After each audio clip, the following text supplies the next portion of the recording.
Bienvenue. Aujourd'hui, on va plonger dans le monde de la course endurance. C'est un univers où le mental compte tout autant que le physique, ça on le sait. Mais que se passe-t-il quand cette quête de performance prend le pas sur la recherche du bien-être? On a tous cette image en tête, non? La course d'endurance est un peu le remède universel pour le corps et pour l'esprit. L'idée de base est simple. Plus on court, mieux on se sent. C'est vu comme une véritable échappatoire, un super moyen de gérer le stress et une immense source de fierté. Et voilà la question centrale qui nous amène ici. Qu'est-ce qui se passe quand le remède lui-même devient un problème?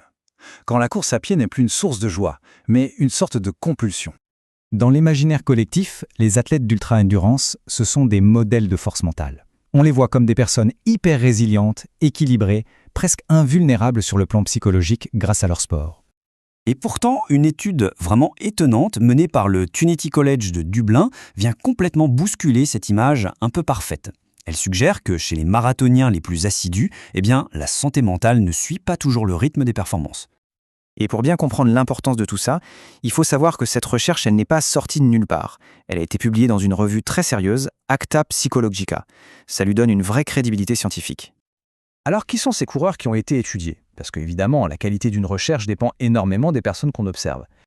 Les chercheurs ont interrogé pas moins de 576 multimarathoniens. C'est un groupe vraiment conséquent, ce qui permet d'avoir des données qui tiennent la route d'un point de vue statistique. Et ce n'est pas tout, ces coureurs venaient de 22 pays différents. Ça donne à l'étude une portée internationale et ça permet d'éviter les biais liés à une seule culture. Mais le point crucial, le voici. C'est le niveau d'expérience de ce groupe. En moyenne, chaque participant avait couru 146 marathons. 146! On ne parle pas du tout de débutants là, mais bien de vétérans de l'endurance extrême. Et c'est justement en analysant les données de ce groupe ultra expérimenté que les chercheurs ont fait une découverte qui va à l'encontre de toutes les idées reçues. Voilà le premier résultat choc. Pour la quasi-totalité des profils, ces marathoniens montraient des scores de dépression et d'anxiété beaucoup plus élevés que la population générale. C'est une inversion totale de ce qu'on pensait. Mais l'étude ne s'arrête pas là. Elle a identifié 4 profils psychologiques bien distincts. Et les résultats sont assez parlants. Si un tiers des coureurs semble aller très bien, près des 2 tiers, eux, montrent des signes de détresse. Ça va de symptômes dits subcliniques, c'est-à-dire qu'ils sont bien là mais pas encore assez forts pour un diagnostic officiel, jusqu'à des troubles carrément sévères. Et on va se concentrer sur ce chiffre, 8%. Ça peut sembler peu, mais ça représente un sous-groupe dont la situation est particulièrement alarmante. Derrière ce pourcentage se cache une réalité clinique en fait. Ces coureurs ne ressentaient pas juste un petit coup de mou. Non, ils dépassaient les seuils officiels utilisés pour diagnostiquer un trouble mental sévère.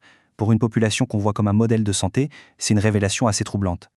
Du coup, ça nous amène à une question fondamentale. Et si, pour certains, enchaîner les courses n'était pas la solution à leurs problèmes, mais plutôt le reflet, voire l'aggravation d'une souffrance psychologique qui était déjà là? Alors, explorons cette idée. Pourquoi est-ce que des gens continueraient une activité qui, potentiellement, nourrit leur anxiété? Les motivations sont sans doute bien plus complexes qu'on ne l'imagine. On voit bien ici toute l'ambiguïté de la course à pied. Ce qui peut commencer comme une source de joie, une routine saine, peut, pour certains, basculer et devenir un mécanisme d'évitement, une identité qui prend toute la place et au final, une source de stress.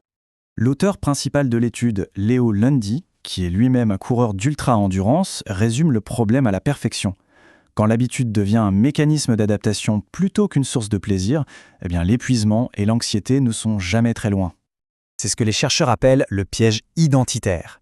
L'identité de coureur devient tellement énorme que toute l'estime de soi ne repose plus que sur les performances. Et le jour où il y a une blessure ou un simple épuisement, un vide psychologique immense peut alors s'installer. Bon, alors on fait quoi?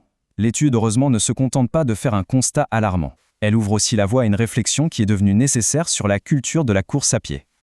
Les auteurs appellent à un vrai changement de culture. Il s'agirait d'intégrer des dépistages, de parler ouvertement de santé mentale dans les clubs de sport, de valoriser le repos autant que la performance, et surtout de redéfinir ce que c'est la résilience. Être résilient, ce n'est pas tout supporter en silence. C'est aussi savoir reconnaître ses propres difficultés. Au final, le message ce n'est pas arrêter de courir, bien au contraire. C'est plutôt courir avec conscience. Utiliser la course pour grandir, pas pour se cacher. Parce que la vraie ligne d'arrivée, celle qui garantit la paix de l'esprit, elle ne se trouve peut-être pas au bout de 42 km.